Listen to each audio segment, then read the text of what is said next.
Hello fellow Nintendo fans, I'm Brascoin and welcome to my channel.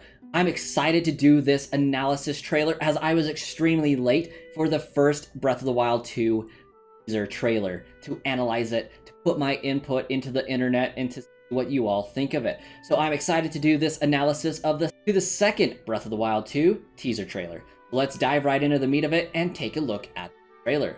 Now, the first image that we are able to see in this trailer is Link's arm, and it's only for a split second. It has not yet had the Sheikah/Zonai arm attached to his arm, but it was attacked by Malice. So Link's arm gets completely engulfed, encased in Malice, if you will, and I'm wondering if that's not the reason why this Sheikah/Zonai arm attaches itself to him. Perhaps it is a containment measure to keep the Malice from fully corrupting our young hero. Or perhaps it's just an arm, a tool for Link to use.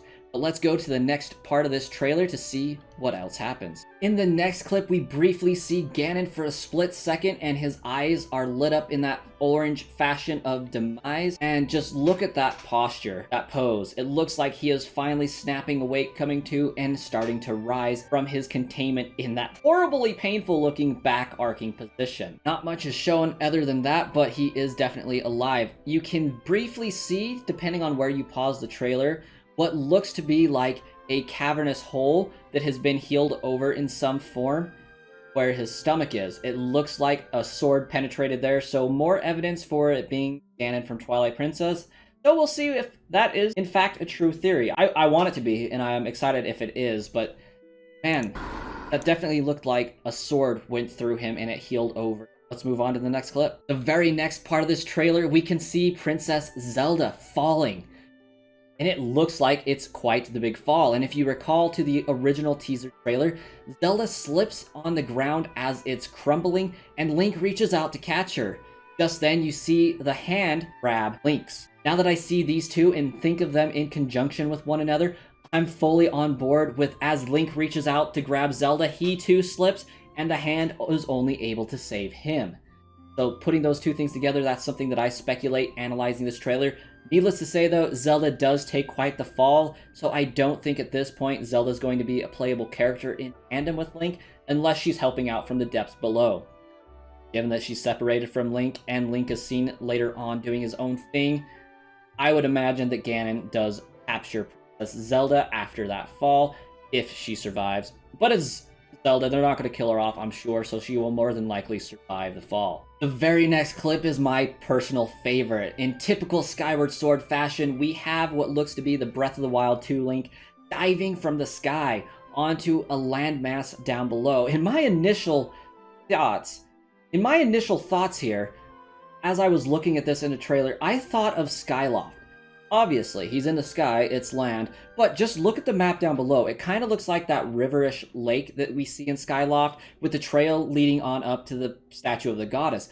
Obviously, that descended at the end of Skyward Sword, but I would not be surprised to see if that very same statue reascended back into Skyloft for this game. I think it would be super poetic, given that we see Link traversing Hyrule / the sky in a very similar way to Skyward Sword.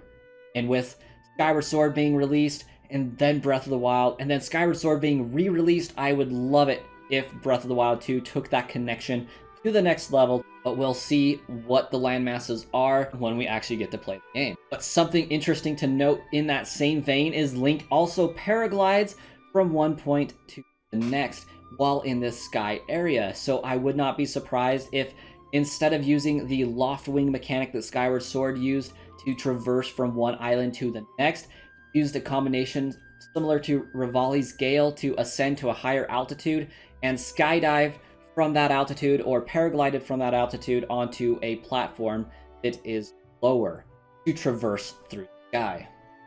We also briefly see what looks to be an ancient golem-like object here, a monster if you will, and what catches my eye about it is two things.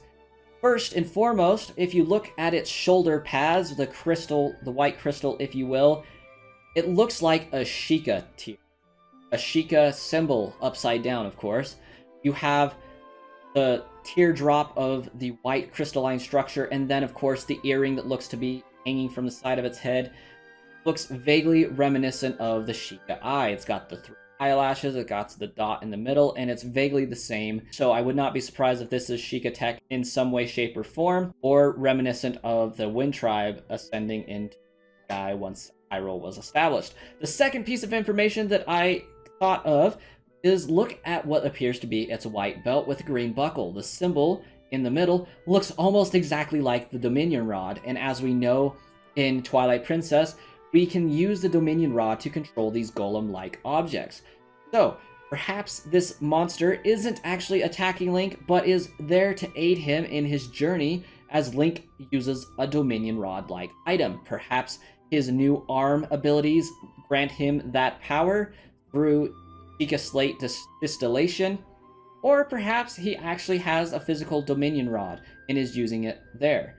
I can't wait for the game to come out to see, but this is obviously in connection with that. This monster is vaguely reminiscent of the boss from Wind Waker as well, so I do think a lot of combination with a Trial of the Gods, combination with Sheikah technology for sure. We'll see in the game. The next cool thing that this trailer shows us is movable Bokoblin camps. Here we have the Bokoblin blowing its horn to summon a horde of enemies to awaken the Talus, if you will. And this monster encampment is riding on a stone talus. It can follow Link now within a certain parameter, within a certain range, diameter of attack, I'm sure. But look at how cool that is. And as you can see, it is before Link gets that arm added onto his body, so potentially early on in the game.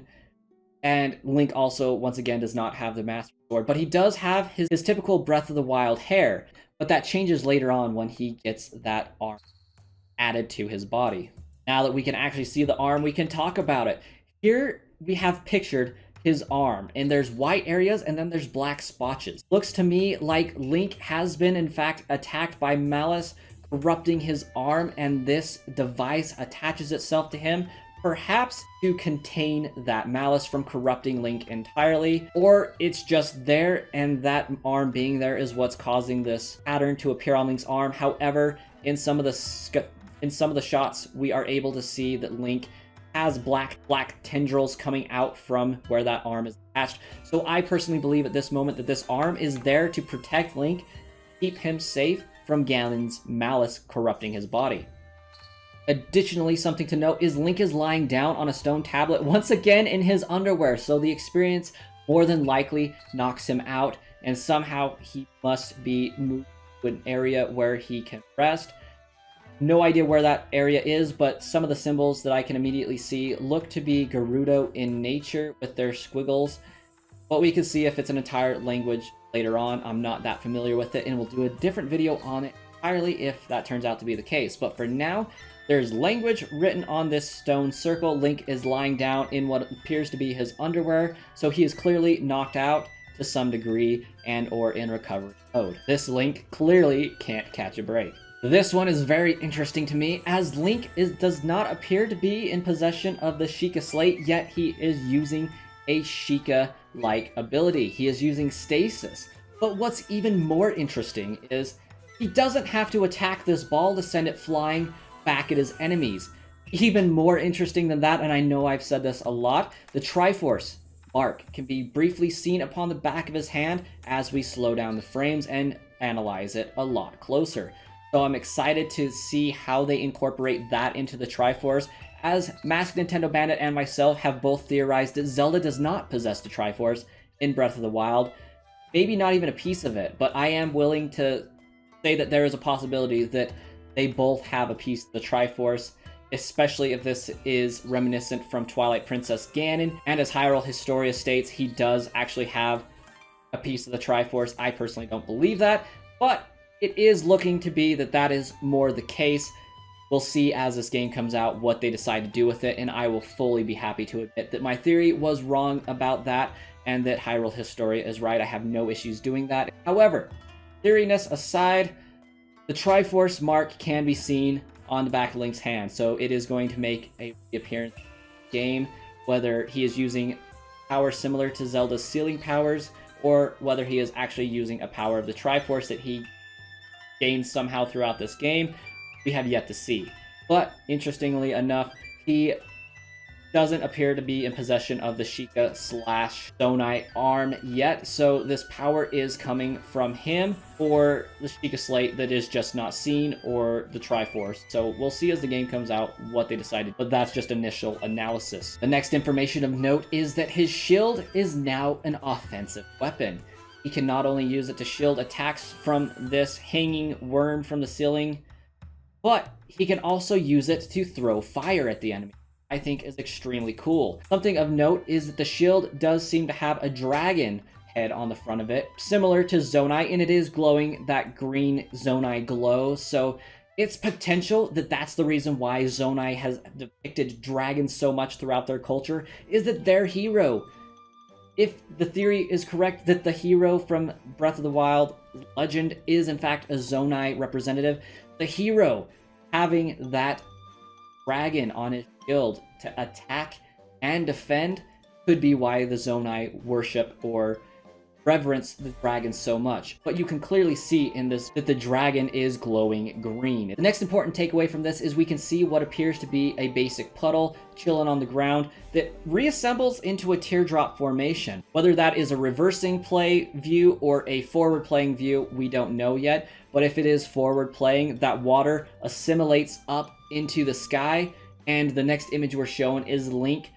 phasing through solid rock while surrounded by green. So clearly after he gets that Zonai / Sheikah arm, he has that ability to turn into a spirit briefly to move through solid objects, similar to a Link Between Worlds turning into a painting, to slip in between cracks, to round 2D structures or 3D structures, what have you. It could be that Link is turning himself into a spirit momentarily to ascend through solid material, which I think would be a very cool addition to Breath of the Wild puzzles.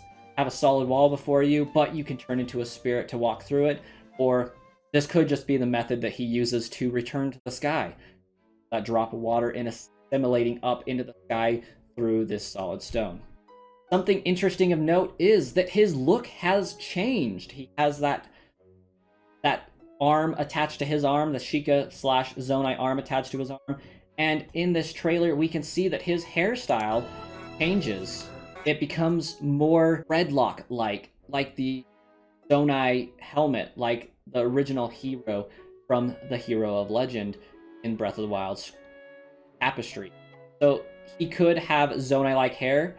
We'll have to see when it comes into the game. The next shot we're showing is of Hyrule Castle being forcefully pushed up into the air by this red malice. This is obviously an immense amount of malice to be able to send the castle in the air, and I'm excited to see if it's a callback to the Legend of Zelda, the Ocarina of Time, with Ganon's castle floating above a pit of lava. I think that would be super. 2022, guys. This game is coming out in 2022.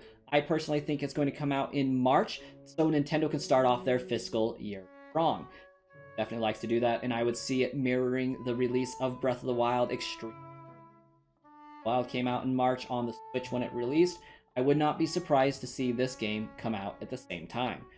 Homage to its predecessor, I don't anticipate Nintendo waiting all the way until holiday 2020 to do that. I think some Zelda games that we've heard about being in production would at time over those, just to bolster holiday sales for Nintendo. But Breath of the Wild 2 is going to be a standalone enough title, a groundbreaking enough title for them that it's going to sell itself. Breath of the Wild has the record charts for sales for Zelda games.